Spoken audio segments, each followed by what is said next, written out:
Good day, beautiful people. This is my review of the movie They Clone Tyrone.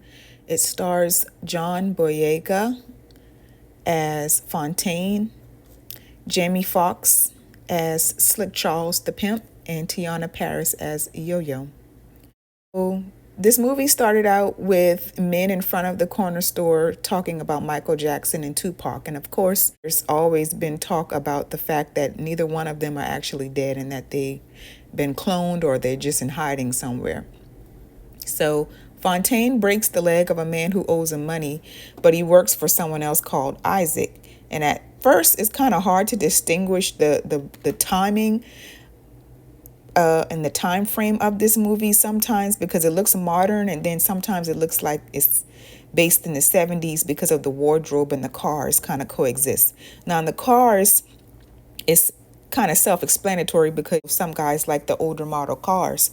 But the wardrobe, I later found out, is because some of these people have been cloned from people that actually lived in the 70s, like Slick Charles, because he keeps talking about winning the Players Ball in 1995 or something like that. So you can tell that he's an older gentleman.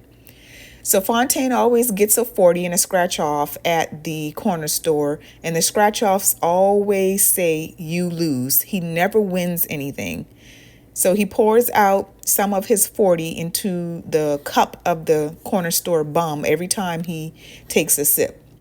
The bum always seems to give him one-liners, which are actually words of advice. It's just that I think this movie is also telling us sometimes the people that we don't think we can listen to are sometimes the people that actually have good advice for us, and they can see things that we can't see. So Fontaine's mother, she never comes out of the room and she always has an excuse. Later on in the movie, we find out that his mother is actually not even there. It's a recording. So all of that time, they've been still playing with his mind, making him think that something was there that actually was not. His house looks like a trap house. The walls are demolished. The 4x4s and the wires are exposed. The paint is chipping. The couch looks like it's from the 70s, and it looks like he's just getting by, yet he has a gold grill in his mouth. All right, so I know that's a stereotype, but sometimes we can actually see people that are actually living like that. They call it hood rich. So they'll have a nice car, jewelry, cars, things, clothing and things like that, but the house is a mess. So in this town, the Glen, or this little city called the Glen, you can always see on the license plate, it says a swell little place. Now, we know black people really don't talk like that. It's saying a swell place, but it's ironic because it's not a swell place, actually. It's technically and literally a trap. Nobody in this little town seems to drink water because, they always have either a 40, some liquor, or they're drinking juice. While Fontaine goes looking for a pimp called Charles that owes him money, he gets shot by the man whose leg he broke. And Charles and a streetwalker, Yo-Yo, they end up helping Fontaine get to the bottom of tons and tons of mysterious events that seem to be occurring. So basically, I'm going to start to break this down now. The subliminal messaging in this movie is very, very strong. Each song has a different effect on the people, which is true in real life. And in this movie, it just brings that to our attention. It reminds me of the TV show Black Lightning. The plot of this movie and the plot of that TV show are very similar with the cloning and with the experimentation that they're doing in the black communities. Not much in certain communities that is beneficial to us. There is a corner store, no fresh food. The people are consuming alcohol and drinks with high fructose corn syrup that have no nutritional value. The fast food and the churches on almost every corner.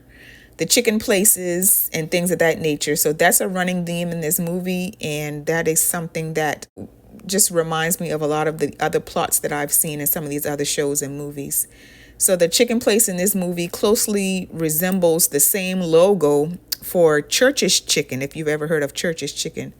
So ironically, the chicken place has a chemical in it that makes the people happy and forgetful And even Fontaine, who never laughs, ends up laughing when he eats the chicken. And so Slick Charles, the pimp, he's actually the first one to discover this, because when they break in the laboratory, he actually takes some of the powder that they put in the chicken, but he doesn't know is what they're putting in the chicken. He thinks is drugs. So later on, he finds out and he realizes that this is what they're putting in the chicken to make the people, happy and giddy and forgetful and just goofy. So I found it interesting also that Fontaine's friends suggested that he drinks water when they thought that he was going crazy, because water was actually something that was out of the ordinary for any of them to be drinking. Also in this movie, the relaxers, they make the black women relax literally and forget their issues. And so when Yo-Yo gets caught by the experimental team, they put a relaxer in her hair, but she actually has on a wig. So she takes the wig off and she's not affected at all by the chemicals in the relaxer. And I found it interesting because people often make fun of black women for wearing wigs when they do act as a protectant for our hair. Another observation is the fact that the motto for the relaxer in this movie is, quote unquote, straighter is greater. That's the motto. Straighter is greater. So that's a subliminal message telling black women that if your hair is straight and you straighten it out and you go against what it naturally looks like, then you'll be great or you'll be greater. So it relaxes the black women, indicating that without relaxers, quote unquote, black women are untamed, wild, and just free. So that was just something to think about, And as Yo-Yo is extremely intelligent in this movie, that is something that people have to realize. She is a streetwalker or whatever you want to call it, but she has a free mind, a free thinking. She's a reader. She has always been from a child. She had her Nancy Drew books, which is a great indicator that she liked mysteries and solving things and puzzles. So another person that was extremely downplayed, and her character extremely downplayed, just like the bum. So the bum and Yo-Yo are two people in this movie that are extremely downplayed, and people that you see in real life that we don't think we should pay much attention to, but they actually have a lot of knowledge.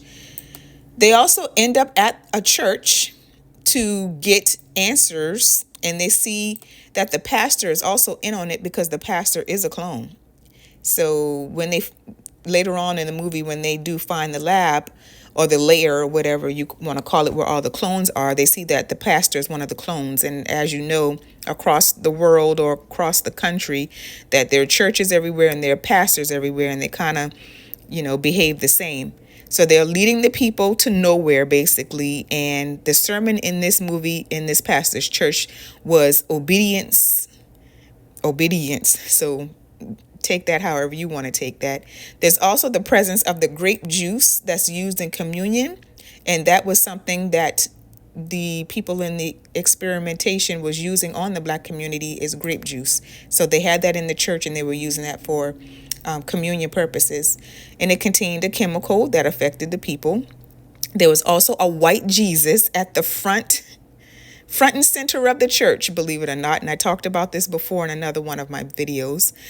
But there's another subliminal message. And they're playing the instrumental of the song Back That Thing Up by Juvenile. They're actually playing that in the church.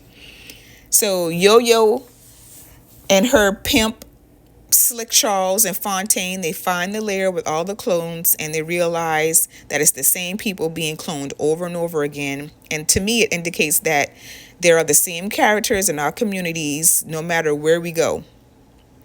So Fontaine gives up eventually, and he realizes that he's just stuck in a trap and that there's nothing he can do, and he needs his mother. But when he goes in the room, he realizes that her voice is there, but it's not his mother. The room is empty. It's just a voice box or a recorder that just speaks to him whenever he speaks to it. So the whole time he's been lied to, and he's very upset about that. And it's at a time that he really needs her.